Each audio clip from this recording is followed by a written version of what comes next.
All right, we are live on YouTube. Welcome, my friends. Happy Monday. I hope you're having a wonderful start to your week. Let me just go live on Instagram as well.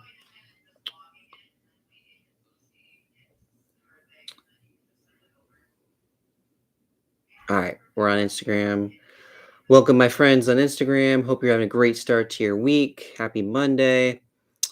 We are going to get started on the post of today. And the post of today was all about how we really don't have blood sugar challenges, but we do have stress challenges, right? Um, and I think whenever I post about this topic, it always gets some good reception because I think at our core we do believe that. Now there can be some things that come in the way of that mentally, whether they we think, oh no, that's too simple. There's something deeper. It has to be more complex than that.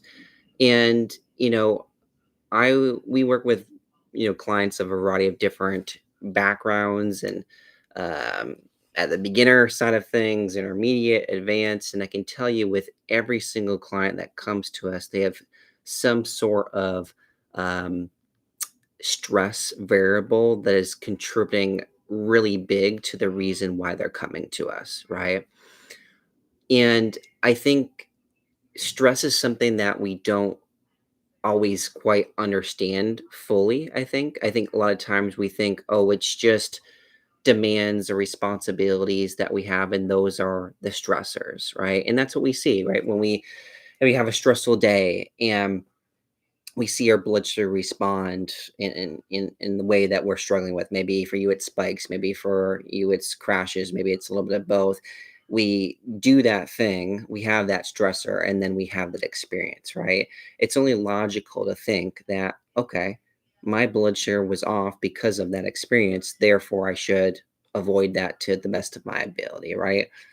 Well, that's not necessarily the case. Now, those stressors, those demands, responsibilities, things that we all have to do day to day, we all have stress, right? It's not something that we can avoid.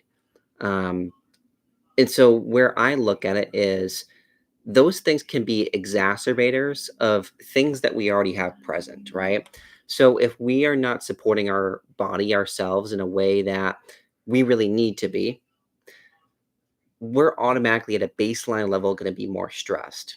And then when we add something like demands, responsibilities that are a lot during the day, take up a lot of our time, energy, capacity, well, those things are going to feel stressful. But at the baseline, that's actually not the problem. The problem is we're not quite supporting our body in a way that we really need to be. And as a result, we don't respond very well in those situations when we do have those stressful events. And then therefore our blood sugar becomes high, becomes low, it becomes anywhere in between because it's now this, bigger source of stress. So I would encourage you to look at kind of what's underneath blood sugar challenges because the way that I view blood sugar is it is a manifestation of a stress problem. It's like that engine light on your car's dashboard, right? That comes on whenever you need to change your oil. Is the light the problem? Probably not, right? But it's what it represents that is the problem. It represents, hey, probably should change your oil pretty soon, right? That's the problem. And so that's what we view blood sugar as. Blood sugar imbalances are that engine light that turns on. It's the signal that, hey, Isaac, something is off, right? But if we just view it as a blood sugar problem, we're just going to be chasing readings. We're going to be saying, oh, this is high after this meal. This is low after this meal. And I think for many clients, that leads to a lot of anxiety where they start to think about after every single decision that they make, especially when you're ambitious, every single decision you make around eating, around what you do, how is that going to in turn impact my blood sugar, right? And that in itself can be quite stressful if you think about it. And we've seen this manifest, and I can't tell you how many clients where they have almost this anxiety and stress even before they eat their meal.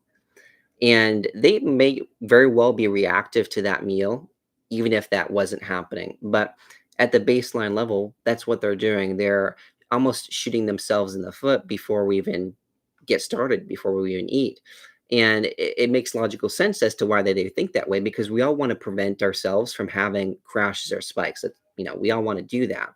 But if that's coming to a place where we're fearing, where we're worrying, where we're stressing about how that's in turn going to impact our blood sugar when it hasn't even happened yet, well, now we're gonna have a lower tolerance to that meal no matter what that is. And we're gonna react a heck of a lot more than we would otherwise, right? And so mindset around this is important. And again, that is a source of stress that we in ourselves can create, right? So that's another piece. We look at stress tolerance. I talk about that a lot in terms of how can we work to meet our needs from a nutrition, from a lifestyle, from a routine perspective, so that we are in a sense whole. And when we are whole, then we can support everything else within our day. But if we operate from the perspective of like, hey, my routine is going to be a byproduct of the demands and responsibilities, and those are going to run the day, and then if I have time, then I'm going to be more intentional with myself. Then for many people, it's going to lead to more of those blood sugar challenges that they're seeing. And so, how I view stress is in one part, it's building that stress tolerance so those things that come up for all of us, including myself, don't end up impacting our blood sugar to a big degree. But also our mindset, the way that we approach this, that let's not make it worse on ourselves than it already is, because the more that we fear or more that we worry, the more that we stress around how something is going to impact our blood sugar, the more that it's going to do just that, right? So that's huge. The other thing that we see, and this was actually one of our clients that we just recently started working with, she's very advanced. She has a lot of knowledge, and sometimes that can be at a detriment at times too, but a lot of great knowledge. And when we're at this level, many times we are trying to incorporate as much as we possibly can to address our blood sugar concern, because it's a big fear, right? It's a big fear to have that, in her case, be spiking on you, be high, approaching the levels of diabetes, right? Especially when you're coming from like a health conscious background, and yet all of the characteristics, all of the time and effort that you put into your health would suggest nothing of that sort, right? It's a misalignment between who you are, but also,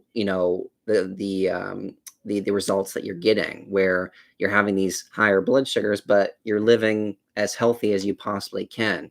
Well, for many of these clients, they put so much priority into their nutrition and cutting out carbs and avoiding fast food and eating picture perfect. But what they also do, on the other hand, is they add so many things to their plate that are healthy things, but they don't necessarily move the needle for them very well, because they're doing all these things. They're adding the supplements, the hormonal based medications, the thyroid medication, the testing, all these different things. They're going down all these different diet rabbit holes, and they're adding more and more and more. But yet we're in the same place, and again, we're talking, right? We're talking on the Zoom or on the video, for a reason. And I say that with the most compassion in the world, because I know what it's like to be in that position where you're adding more and more things. And yet it almost feels like you're in a worse position than where you were before, because now you're putting all this time and energy into these things that really aren't moving the needle. And when we talk about blood sugar balance, it's less about doing more and it's about doing the right things that are moving the needle for you. And oftentimes that actually means doing less, right? With this client that we started to work with, we were making suggestions, and whenever there was, some like almost this, how do you say that? This facet of like slowing down, if you will. We were talking about kind of her morning routine, and she was like, "Well, can I do some stretching? Can I do some walking during this time?" And we mentioned you absolutely can, but let's look at your routine as a whole. Your whole day is very much go, go, go, go, go.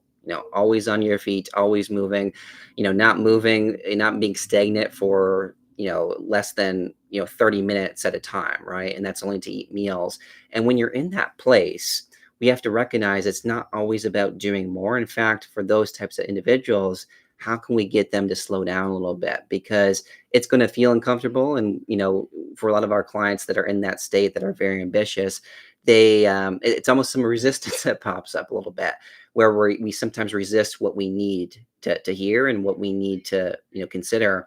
But when we can be open to that idea and have like an open mind around it and almost view this time as when we are slowing down actually beneficial to us and actually beneficial to our blood sugar, well, that's when we get the results that we want because life isn't always about go, go, go.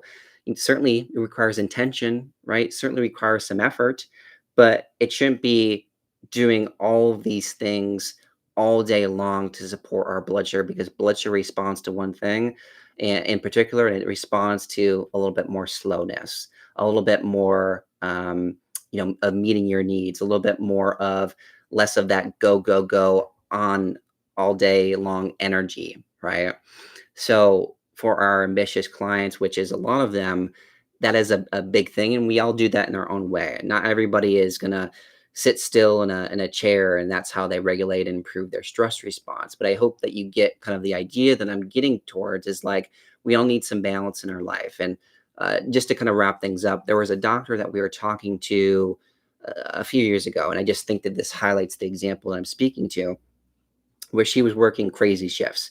It was like some days it was like 10 p.m. to 8 a.m. or it was like an overnight shift, something like that. And then the next day it was like a day shift. And so her circadian rhythm was just like constant back and forth. Overnight, day shift, overnight, day shift. And at the same time, she was also traveling every single weekend, right? Going to a new state, California, New York, Michigan, right? Wherever it was, she was taking a trip every single week or weekend. And she was living, again, this go, go, go life in her work life, right? That in itself, but also in her downtime and the way that she relaxed was that same sort of method, right? And yet she's coming to us with high blood sugar. And this is in spite of doing a lot of healthy things, eating healthy, eating balanced meals, cutting out carbs, right? So it really takes having some, understanding and some awareness around your routines and where you are incorporating a level of slowness because we all need that. And it's actually one of the more supportive things we can actually do to build stress resilience, to hold on to minerals that our body needs to regulate our blood sugar, right? To calm down and steady our blood sugar more effectively, right? So when we have these stressful events, it's not something that shoots or crashes our blood sugar so much, right? But it also takes having an understanding, and some people they need to kind of talk that out. And once we realize it's such a big player in what we're experiencing, then we can see it and we can address it in the right way. But let's not discount it because it's one of the most important things that we run into that will help you keep blood sugar stability no matter what you're eating, no matter what you're doing. And is something that, of course, does require some effort and does require some forethought, but it's certainly not as simple as like taking a supplement, but it is something that bar none will create the blood sugar stability that you're looking for, right? So I hope that helps. I hope that provides some perspective on that. We do have a post if you want to circle back to that, kind of condensing this, but I thought I'd just share, some client examples around this because sometimes we can't provide that context within, just a post here and there. If this is something that you feel like really resonates with you and you are looking for some support to stabilize your blood sugar, balance it while eating carbs without relying on meds, please reach out. We'd love to help. All right. Have a wonderful day, guys, and we will talk with you on the next live.